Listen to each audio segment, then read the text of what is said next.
The airfield actually has effectively 8 runways. We have 0624, 1028, and those strips are duplicated again in grass strips for gliding operations. Very often at Camden we conduct low flying training and hover training and what have you on the un-duty gliding strips. It is very, very important that if we're doing that, we maintain a listening watch on the tower frequency, we get permission to cross the 1028 grass power strip, and we stay clear of wherever the gliding operations are happening. If a glider, for instance, needs to use that runway, you need to vacate it very, very quickly. So it's very important that you don't turn radios off or down while you're operating on the gliding strips, just in case you need to have that strip recalled for an emergency or an outlanding type situation. Taxiing at Camden, we taxi just like everybody else. If we're inside the manoeuvring area, we follow the taxiways to the active runway, or the runway we're nominating to go off.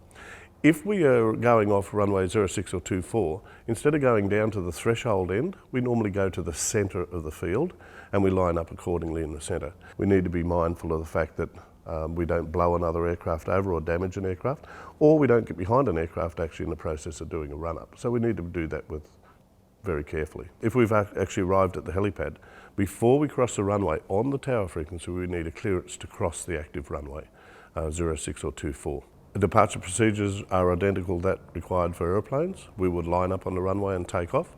We would make the turn normally at the same height that aeroplanes do. In this case here, that's 500 feet AGL. We would turn right or left as dictated by the particular runway. And we would depart the circuit the same way. We'd climb through to 1300 and depart the circuit. When operating on the ground at Camden, you have to remember that Camden's different to a lot of the Class D airspace around Australia.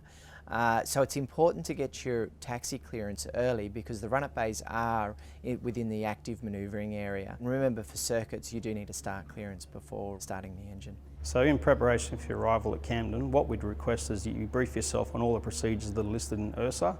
Camden is quite unique because it does have gliding operations which take place to the south of the field. As such, when operating on runway 24, we have a right-hand circuit to keep all powered traffic to the north, and it's very important that pilots maintain that right circuit for segregation with any glider traffic. Predominantly the biggest issue that we have is the read back of the holding point for the runway. It's very important that we receive that because that's an acknowledgement that you understand that you are to hold short of the runway until you receive a clearance to enter.